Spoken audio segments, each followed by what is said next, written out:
आप सभी लोगों का मेरे YouTube चैनल पर बहुत बहुत स्वागत है।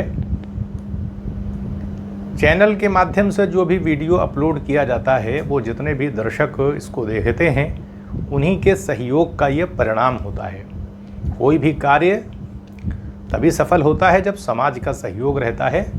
तो इस आधार पर प्रयास किया जाता है कि जो भी चीज़ें दर्शकों के सामने रखी जाएं या जो भी वीडियो रखा जाए तो वो संक्षेप में भी हो, थोड़ा सा टू द पॉइंट रहे, ताकि समय भी लोगों का न लगे।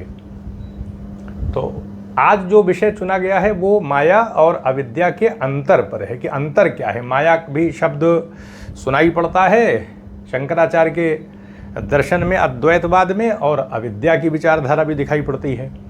तो अगर हम देखें तो माया की अवधारणा जो है बहुत व्यापक है। यानी माया जो है वो एक, हम कह सकते हैं, आरोपित शक्ति के तौर पर, ना तो ये इसको हम सत कह सकते हैं ना असत कह सकते हैं, ये अनिर्वचनीय होती है। यानी हम किसी भी प्रकार के शब्दों का उपयोग करके माया के स्वरूप के बारे में कुछ नहीं कह सकते कि माया है क्या। इसीलिए अनिर्वचनीय कह दिया जाता है। निर्वचन कहते हैं जब हम शब्दों के प्रयोग के माध्यम से किसी चीज़ के बारे में कुछ बात कहते हैं, उसको निर्वचन कहते हैं। और अनिर्वचनीय हो गई तो इसका मतलब है कोई कथन नहीं कहा जा सकता, क्योंकि ना तो माया सत है और ना असत है। सत इसलिए नहीं है कि एकमात्र सत सत्ता तो ब्रह्म की है, तो माया तो सत सत्ता होगी नहीं। अद्वैतवाद में तो एक ही मात्र ब्रह्म की सत्ता है, और ये असत भी नहीं है क्योंकि ये संसार को भी दिखा रही है और प्राणी को भी दिखा रही है। तो ये फिर आरोपित शक्ति के तौर पर इसको स्वीकार किया गया है। आरोपित शक्ति का अर्थ ये है कि एक ब्रह्म के बारे में दो प्रकार की विचारधारा है। एक सत्ता तो ब्रह्म की पर ब्रह्म के तौर पर है, लेकिन अद्वैतवाद में पर ब्रह्म के द्वारा किसी प्रकार की कोई क्रिया नहीं की जाती है। तो इस आधार पर फिर माया का उपयोग कैसे किया जाएगा, तो वो अपर ब्रह्म की अभिव्यक्ति ब्रह्म के द्वारा की जाती है, और अपर ब्रह्म का नाम ही ईश्वर है।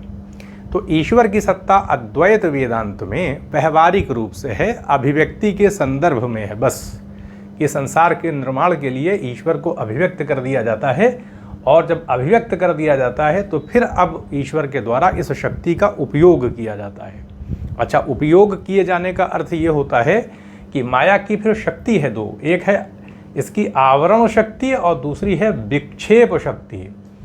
आवरण का मतलब है जैसे बादल आ जाता है तो सूर्य ढक जाता है, तो अब सूर्य तो हमको प्रतीत नहीं हो रहा, अब तो बादल दिखाई पड़ रहा है, तो इसी को आवरण कहते हैं। और विक्षेप का मतलब ये होता है कि जैसे रस्सी पड़ी होती है उसका स्वरूप ढक जाता है, आवरण पड़ जाता है, और हम उसमें अब सांप देखने लगते हैं तो विक्षेप हो गया।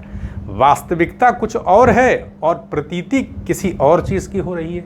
यानी प्रतीति का अर्थ है कि हमको कुछ और दिखाई पड़ रहा है, और वहाँ पर सत्य के संदर्भ में कोई और चीज़ है। वहाँ तो रस्सी है लेकिन हम सांप देख रहे हैं। तो कैसे हो गया? आवरण यानी रस्सी का स्वरूप ढका, अब हमको रस्सी नहीं दिखाई पड़ रही है, अब हमको वहाँ रस्सी में सांप दिख रहा है। तो सांप कैसे दिख रहा है? हमारी बुद्धि, यानी बुद्धि के माध्यम से हम सांप देख रहे हैं, भ्रमात्मक स्थिति है। तो कोई चीज़ यानी सांप का स्वरूप आके वहाँ पर विक्षेपित हो गया, आरोपित हो गया, वहाँ पर प्रतीत होने लगा। तो ये माया की शक्ति है, आवरण और विक्षेप। इसके माध्यम से ईश्वर के ऊपर आवरण आता है, और फिर ईश्वर के स्थान पर, ईश्वर की सत्ता रहती है लेकिन उसके स्थान पर अब जगत की प्रतीति होने लगती है, जगत आ जाता है। जगत का मतलब है ये पूरा संसार, सारी वस्तुओं के साथ जगत, ये जितने हम सब कुछ देख रहे हैं। और फिर प्राणियों की सत्ता भी आ जाती है, दिखाई, यानी जीव की सत्ता और जगत की सत्ता, दोनों की सत्ता प्रतीत होने लगती है। वास्तविकता नहीं है, क्योंकि वास्तविकता तो अगर देखा जाए तो व्यवहारिक रूप से ही ईश्वर की सत्ता को तो स्थापित किया गया है, पर ब्रह्म की सत्ता है, तो बस वही एक सत्ता है। तो फिर संसार कहाँ से आ गया, ये प्रश्न तो उठेगा ना, कि अगर एकमात्र ब्रह्म की सत्ता है तो संसार कहाँ से आ गया और प्राणी कहाँ से आ गए? तो वो माया के माध्यम से। इसका अर्थ क्या है? माया जो है वो व्यापक अवधारणा में संसार को प्रकट कर देती है, विभिन्न प्रकार के प्राणियों को माया के माध्यम से प्रकट कर दिया जाता है। जबकि अविद्या जो है ये जीव के, यानी जीव के मस्तिष्क में, जीव की बुद्धि में, यानी जो जीव होते हैं उनकी बुद्धि के अंदर माया रहती है, अनादि हमेशा से रहती है। और अविद्या हमेशा से रहती है तो फिर माया भी हमेशा से रहती है, वो भी अनादि है। अनादि का अर्थ है जिसका आदि ना हो, जिसके प्रारंभ के बारे में हम ना बता सकें, कोई प्रारंभ नहीं उसका, तो अनादि यानी जिसका आदि ना हो, कोई पहले कोई ना हो। तो इस आधार पर अविद्या बुद्धि के अंदर रहती है और हमेशा से ही यह जीव को प्रभावित कर देती है। जीव के अंदर ये रहती है अविद्या और जीव को ब्रह्म से अलग कर देती है। जीव अपना स्वरूप भूल जाता है, क्योंकि अद्वैतवाद में जीव ब्रह्म से अलग नहीं है, लेकिन अविद्या के वजह से ऐसी स्थिति होती है वो अपना स्वरूप भूल जाता है और इस संसार में जो कि माया के माध्यम से प्रकट किया गया है उसमें लिप्त हो जाता है। लिप्त का अर्थ है उसके अंदर जीवन जीने लगता है, वो संपत्ति खरीदने लगता है और ऐश्वर्य के अंदर वो जो है वो प्रवेश कर जाता है और धन संपत्ति अर्जित करते करते जीवन बीतने लगता है लोगों का। तो इस आधार पर कहा जा सकता है कि माया जगत को प्रकट कर देती है और अविद्या जो है प्रकट किए गए जगत में जीव को लीन कर देती है, उसमें उसको आसक्त कर देती है। तो अविद्या जो है वो कहीं ना कहीं अज्ञान के रूप में जीव के अंदर रहते हुए उसको इस संसार में लगा देती है और ये एक बहुत बड़ा बंधन है।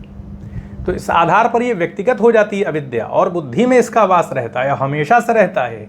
इस आधार पर अज्ञान अविद्या इसको मिटाना आवश्यक है और माया जो है वो संसार को प्रकट कर देती है, जीव को प्रकट कर देती है। तो इस आधार पर ये आरोपित शक्ति हो जाती है, क्योंकि ईश्वर के द्वारा ही जगत इस माया की शक्ति का उपयोग किया जाएगा, इसकी आरोपित शक्ति का उपयोग किया जाएगा।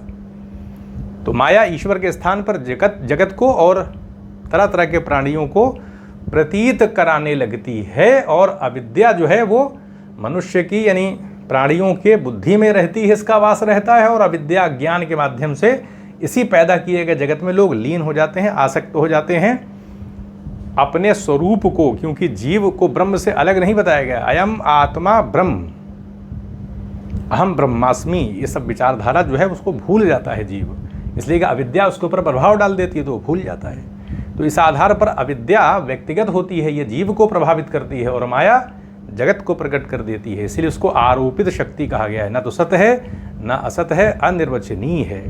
तो संक्षेप में आपके समक्ष ये एक दो टर्म थे, यानी माया की विचारधारा थी और अविद्या की, इसी को स्पष्ट करने का प्रयास किया गया। तो यहीं पर अनुमति दें, चैनल को सब्सक्राइब भी करें, शेयर भी करें। आप सभी लोगों का बहुत बहुत धन्यवाद।